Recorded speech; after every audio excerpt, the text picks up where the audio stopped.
Brought to you by Agilus Diagnostics.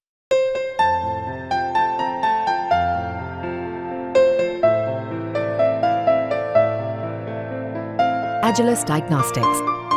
Before we start with another episode of Doc Talk, don't forget to like, subscribe and share. आजकल की fast pace life और work stress की वजह से हमारा दिमाग इतना ज़्यादा ऑक्यूपाइड रहता है that many people struggle to have a peaceful sleep. Also, the sleep disorder that is insomnia, where people find it difficult to fall asleep, stay asleep, or both. People often turn to sleeping pills or relaxation techniques as temporary solutions, but are these effective in the long term? So, is there a natural way to balance our body and mind for better sleep? Well, Ayurveda offers a holistic approach that can help address the root cause of insomnia by balancing the body's doshas.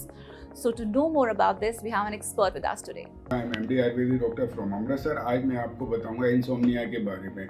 अब आप देख रहे हैं आजकल इतनी fast life हो गई है और हम लोग इतना जंक फूड खाने लगे हैं, तो इससे क्या रहता है, अनडाइजेशन हो गया है और स्ट्रेस बढ़ गया है. कई लोगों को फाइनेंशियल स्ट्रेस है, कई लोगों को फैमिली का स्ट्रेस है. इससे क्या हो गया है, स्ट्रेस से नींद नहीं आती, अनिद्रा की प्रॉब्लम हो गई है. और आयुर्वेद में ये आयुर्वेद के जो स्तंभ बताए हैं, 3 आहार, निंद्रा और ब्रह्मचर्य, उसमें ये निंद्रा का आयुर्वेद में बहुत बड़ा महत्व बताया गया है.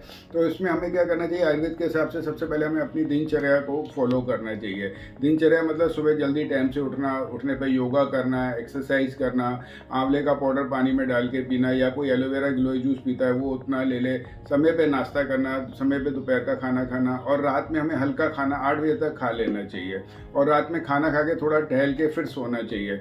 और इसके लिए आयुर्वेद में बहुत अच्छी चीज़ें बताई हैं, जैसे द्राक्षावले है, ब्राह्मी है, सारस्वतारिष्ट है, अश्वगंधारिष्ट है. तो इसमें हम कोई भी 2 चीज़ें लेके, जैसे हमने द्राक्षावले और सारस्वतारिष्ट लिया, दोनों को मिक्स करके 2-2 चम्मच, दोनों से 4 चम्मच दवाई हो गई, और 4 चम्मच ही पानी डाल के अगर हम 2 बार लेते हैं तो उससे हमें बहुत अच्छा नींद आती है. और अगर किसी को एसिडिटी है, पित्त बढ़ा हुआ है, क्योंकि इसमें अनिद्रा में क्या होता है, पित्त दोष बढ़ जाता है.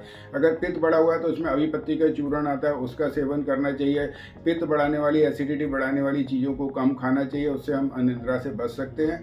और हमें कोशिश करना चाहिए, योगा करना चाहिए. योगा में इसमें ब्राह्मी है, शवासन है, बहुत बढ़िया चीज़ बताया गया है. पंचकर्मा में इसमें शिरोधारा बताया गया. शिरोधारा का अनिद्रा में बहुत बढ़िया ट्रीटमेंट है, उसको भी आप करा सकते हैं. So before opting for quick fixes, think about trying these holistic methods for a more restful night.